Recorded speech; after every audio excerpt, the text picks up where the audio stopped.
Excellences, Mesdames et Messieurs, en vos titres, grades et rangs respectifs et respectés, je voudrais très sincèrement vous remercier, mais surtout vous féliciter pour cette pertinente initiative en ce qui concerne cette conférence mondiale de l'UNESCO sur l'enseignement supérieur. Je suis très heureuse, bien sûr, de prendre part à cette conférence et je vous remercie de m'avoir convié.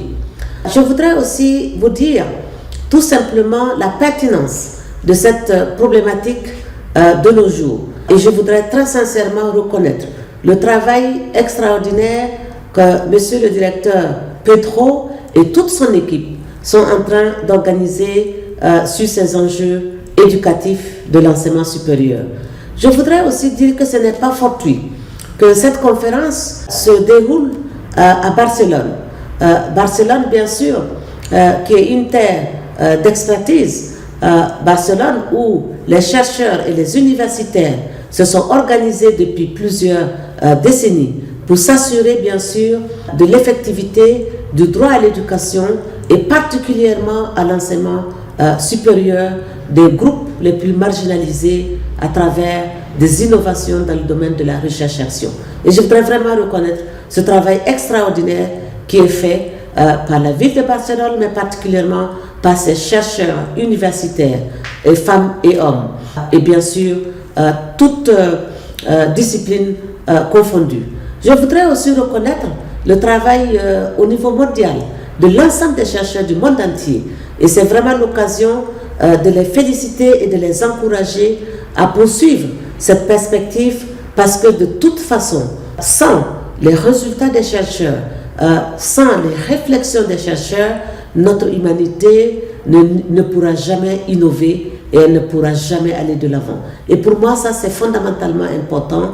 Et je voudrais encore profiter aussi de cette opportunité pour féliciter l'équipe qui est en charge du droit à l'éducation au siège de l'UNESCO à Paris. J'ai nommé Madame Rola Moumné avec toute son équipe pour les encourager malgré les modiques moyens, pour les encourager par rapport à la pertinence de leurs engagements, les encourager par rapport surtout à l'enjeu fondamentalement important de ce que ça représente, le droit à l'éducation au niveau mondial. Et je voudrais vraiment saisir cette occasion pour remercier l'équipe technique qui m'accompagne au niveau du mandat de l'éducation, qui a participé à l'organisation et bien sûr à la mise en place de cette belle initiative de façon conjointe que nous sommes en train de réaliser et d'organiser aujourd'hui. Excellences, Mesdames et Messieurs, de quoi parlons-nous en fait? Il faut reconnaître que assez souvent, nous pensons plus à l'éducation primaire, à la limite secondaire, et nous oublions assez souvent les autres pans des systèmes éducatifs. Nous oublions assez souvent le préscolaire et nous oublions assez souvent l'enseignement supérieur. Mais il faut aussi reconnaître que très souvent, ce qui arrive, c'est que les gens ont tendance à faire des confusions. Quand on parle par exemple de l'enseignement technique et professionnel, on oublie que cet enseignement-là doit être intégré dans le processus éducatif depuis le préscolaire jusqu'au niveau de l'enseignement supérieur. Malheureusement, assez souvent, on a tendance à oublier que cette dimension-là fait partie aussi, bien sûr, du concept de l'enseignement supérieur.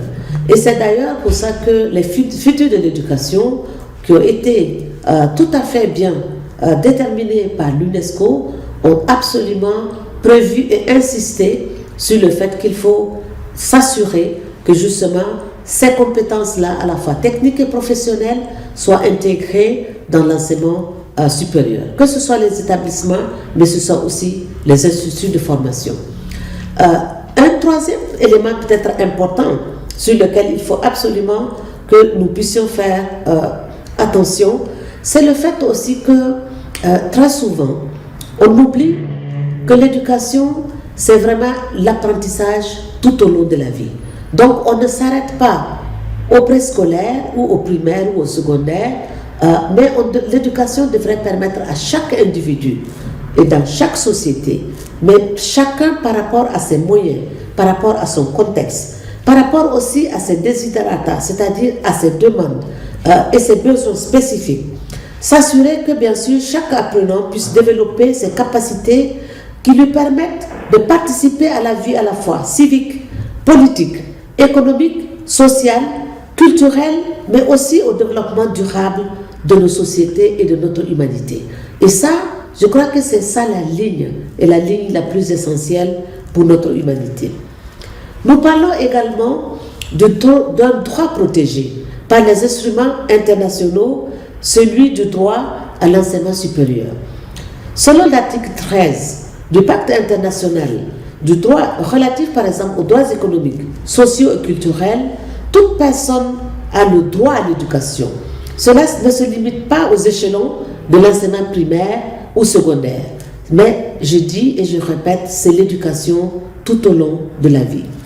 L'article 13 précise aussi qu'en vue d'assurer le plein exercice du droit à l'éducation, l'enseignement supérieur doit être rendu accessible à tous et à toutes et en pleine équité et égalité en fonction des capacités de chacun et de chacune. Ce droit doit être abordé en utilisant bien sûr le cadre des 4 capacités, les 4A. Premièrement, la dotation en termes bien sûr de disponibilité. Les institutions éducatives et les programmes éducatifs doivent être accessibles à tous et à toutes, sans discrimination, à l'intérieur de la juridiction de l'État. L'accessibilité inclut l'accessibilité physique, économique, mais aussi géographique et à l'information. Les discriminations fondées sur le sexe, le genre, l'origine nationale ou ethnique, la condition sociale ou encore le handicap sont des questions majeures auxquelles il faut s'attaquer. Cela inclut des difficultés qu'ont les jeunes, les femmes par exemple, de voyager pour aller étudier à l'étranger ou d'accéder à certaines filières. La forme et le contenu de l'enseignement, y compris les programmes éducatifs et les méthodes pédagogiques, doivent être acceptables, par exemple pertinents, culturellement et appropriés de bonne qualité pour les étudiants et les étudiantes, et selon le besoin des parents et la forme aussi et le fond de l'éducation, incluant les programmes et les méthodes d'enseignement, doivent être orientés vers les buts et les objectifs, pour ne pas dire les finalités, afin de garantir le droit international et les droits humains. L'adaptabilité, comme 4e A, l'enseignement doit être souple de manière à pouvoir être adapté aux besoins et à la demande des sociétés et des communautés en mutation, tout comme aux besoins des étudiants et des étudiantes, bien sûr, dans leur propre cadre social et culturel. Ce format nous invite à nous pencher sur quelques questions très importantes. La question des capacités de chacun et de chacune. Le droit à un enseignement supérieur doit s'attendre à un droit à l'enseignement supérieur gratuit, mais aussi l'importance du secteur public de l'éducation au niveau supérieur. Et enfin, l'importance cruciale de la liberté académique et de la recherche scientifique. Excellences, Mesdames et Messieurs, l'accès au savoir comme bien commun, le droit de participer à la vie scientifique et la nécessité, bien sûr, de sciences ouvertes, open science. Je note que la recommandation de l'UNESCO concernant la science et les chercheurs scientifiques de 2017 reconnaît l'importance de la science en tant que bien commun. La commission aussi de l'UNESCO sur les futurs de l'éducation, pour sa part, a relevé que le savoir est une extraordinaire réalisation humaine qui appartient à tous et à toutes.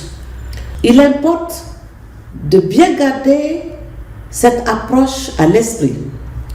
Nos patrimoines de connaissances communes sont notre bien commun. Dans le domaine de la recherche, ceci a des implications concrètes, demandant notamment la publication des articles de recherche scientifique en accès ouvert, il me semble nécessaire de revisiter les modèles économiques, notamment le système de publication scientifique par des grands journaux hors de prix et donc hors d'accès pour de nombreuses universités et instituts de recherche et notamment dans les pays du Sud. La protection des droits des étudiants et des étudiantes dans le cadre de l'enseignement supérieur constitue aussi un élément majeur. Je voudrais terminer ma présentation en insistant sur la question des droits des apprenants et des apprenantes dans le cadre de l'enseignement supérieur, en prenant appui sur les événements d'actualité qui nous concernent tous et toutes. La première est le droit au respect de la vie privée. Dans le cadre de la digitalisation de l'éducation, qui s'est considérablement accentuée avec la pandémie du Covid-19, le droit au respect à la vie privée des apprenants et des apprenantes n'a souvent pas été respecté. Aucune considération ne peut justifier de telles violations. Il n'y a pas réellement de possibilité pour les apprenants et les apprenantes de refuser leur consentement à la collecte de leurs données. Ils ne peuvent pas véritablement contester les dispositions relatives à la protection de la vie privée adoptées dans les établissements d'enseignement et refuser de fournir des données en dépit des préoccupations légitimes, soit parce que ces données sont récoltées secrètement, soit parce qu'aucune possibilité n'est offerte de refuser d'être suivi. Une autre de mes préoccupations concerne le lien strict qui s'établit de plus en plus entre le secteur de l'éducation et le marché du travail par le biais des données numériques. La numérisation du parcours d'études des étudiants et des étudiantes peut désormais servir de curriculum vitae professionnel précis pour entrer dans le marché du travail. Cela s'opère dans l'opacité, sans droit de rectification, souvent avec une surveillance constante des étudiants et des étudiantes dont les erreurs peuvent avoir des conséquences importantes pour leur avenir, dans le cas par exemple d'une présence irrégulière aux exercices en ligne.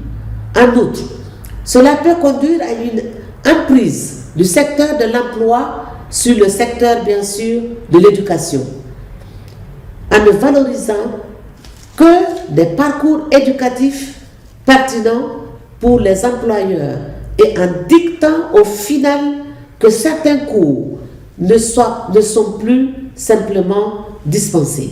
Et ça constitue un élément majeur de notre réflexion. Je voudrais aussi rappeler que les étudiants et les étudiantes, et les apprenants et les apprenantes qui partent faire leurs études dans d'autres contrées, donc à l'étranger, sont parfois particulièrement vulnérables. Lors de la crise du Covid-19, des témoignages ont fait état d'étudiants laissés à eux-mêmes, sans ressources, dans divers pays hôtes. La crise aussi des réfugiés venant de l'Ukraine, parmi lesquels se trouvaient des étudiants et des étudiantes étrangers et étrangères, a aussi montré ces vulnérabilités et le traitement intolérable qui leur a été réservé. Des protections spéciales devraient être vraiment établies pour que ces événements ne se répètent plus jamais dans notre humanité. Enfin, je voudrais insister sur certains enjeux. Une de mes préoccupations majeures, mais surtout aussi celle de mes prédécesseurs dans le mandat, mais je voudrais encore insister que cette préoccupation aujourd'hui, elle concerne pratiquement tous les rapporteurs spéciaux des Nations Unies qui ont aussi abordé d'autres thématiques. Et cela concerne particulièrement la commercialisation croissante du secteur de l'éducation, mais aussi d'autres secteurs sociaux, comme la santé, comme l'environnement, comme l'eau. Je voudrais insister sur deux dimensions. Pour moi, la gratuité de l'éducation va de pair avec l'instauration d'un système éducatif public pertinent, de qualité, et accessible à tous et à toutes est très fort. Il faut garder donc cette question à l'esprit pour deux éléments et deux raisons essentielles. Le premier est la participation des entreprises commerciales dans l'élaboration des manuels, dans l'organisation de conférences, dans la création des chaires universitaires ou des programmes de recherche. Et ça, d'une certaine façon, ces problèmes posent, en ce qui me concerne, des libertés académiques. Et l'élaboration, bien sûr, de contenus éducatifs de qualité sont biaisés à ce niveau-là pour des raisons type commercial. Le deuxième élément important pour moi, c'est la digitalisation de l'éducation. Et cette digitalisation de l'éducation est une voie d'entrée importante et phénoménale des acteurs privés commerciaux dans les secteurs de l'éducation et à tous les niveaux des secteurs de l'éducation, du préscolaire jusqu'au niveau de l'enseignement supérieur et surtout aujourd'hui de plus en plus au niveau de l'enseignement supérieur. Je pense que c'est très important de s'assurer que la digitalisation et la problématique de la commercialisation de l'éducation constitue un enjeu majeur pour les décideurs, mais aussi pour les chercheurs universitaires, mais aussi ceux qui gouvernent nos universités et qui gouvernent l'enseignement supérieur. C'est très important et il faut absolument pouvoir s'attaquer à cette question-là à l'échelle mondiale. Un point important et particulièrement un enjeu qui me tient aussi à cœur, sur lequel je voudrais vraiment terminer cette conférence et cette contribution, c'est de dire l'importance cruciale de la liberté académique et de la recherche scientifique. On ne peut, il me semble, parler d'éducation supérieure sans aborder la question cruciale et fondamentale de la liberté académique et de la recherche scientifique. Je suis très préoccupée par cette question parce que de nombreuses informations me parviennent. J'ai reçu de nombreuses interpellations venant bien sûr du monde académique, mais venant aussi de la société civile et venant bien sûr des gens du privé. Et cela commence déjà à devenir de plus en plus inquiétant. Et vraiment, c'est un phénomène qui va grandissant. Et je pense que si on ne prend pas des mesures assez vite et assez tôt, c'est très important que cette question-là puisse être examinée de près par à la fois les chercheurs, les décideurs, mais aussi bien sûr les universitaires eux-mêmes et la société civile qui a un rôle d'avant-gardiste et qui est toujours disponible pour pouvoir accompagner. Je sais que l'UNESCO a permis d'adopter la recommandation révisée concernant les sciences et les chercheurs en 2017. Et ça, je crois que je salue cette décision et je salue cette adoption parce qu'elle est essentielle et elle va permettre bien sûr de construire une belle perspective. Je voudrais aussi rappeler que selon le comité des droits économiques, sociaux et culturels, dans son observation générale numéro 13, les membres de la communauté universitaire sont libres, individuellement, collectivement, d'acquérir et de développer et de transmettre savoir et idées à travers la recherche, l'enseignement, l'étude, les discussions, la documentation, la production et la création, mais aussi les publications. Les libertés académiques englobent la liberté pour l'individu d'exprimer librement ses opinions sur l'institution, sur le système dans lequel il travaille, d'exercer ses fonctions sans être soumis à des mesures discriminatoires et sans crainte de répression de la part de l'État et de tout autre acteur, de participer bien sûr aux travaux d'organismes universitaires, professionnels ou représentatifs et de jouir de tous les droits des réformes reconnues sur le plan international applicables aux autres individus relevant de la même juridiction. La jouissance des libertés académiques a pour contrepartie des obligations Par exemple, celle de respecter les libertés académiques d'autrui, de garantir un débat contradictoire, équitable et de réserver le même traitement à tous et à toutes sans discrimination fondée sur l'un ou l'autre des motifs prescrits. Par ailleurs, l'exercice des libertés académiques nécessite l'autonomie des établissements d'enseignement supérieur. Être autonome, c'est pour un établissement d'enseignement supérieur, c'est jouir du degré d'indépendance dont il a besoin pour prendre des décisions efficaces, qu'il s'agisse de ses travaux, de ses normes, de sa gestion, mais aussi de ses activités connexes. Il reste que cette autonomie doit être compatible avec les systèmes de contrôle public, en ce qui concerne en particulier les fonds octroyés par l'État. Vu les importants investissements publics réalisés dans l'enseignement supérieur, il importe d'établir un équilibre satisfaisant entre l'autonomie de l'établissement et l'obligation qu'il a de rendre des comptes. Dans ce domaine, il n'existe pas d'arrangement type unique. Les arrangements institutionnels doivent néanmoins être raisonnables, justes, équitables et aussi transparents et ouverts à la participation que possible. C'est la recommandation fondamentale que je fais à ce niveau-là. Ceci dit, je voudrais encore vous féliciter pour cette belle initiative et vous encourager à poursuivre à la fois la réflexion, mais surtout vous rassurer que je suis disponible pour pouvoir continuer à aiguillonner le droit et sincèrement le droit à une éducation supérieure de qualité publique pour tous et pour toutes, parce que c'est un droit fondamentalement humain et pour moi, il y va de notre humanité tout entière. Merci beaucoup.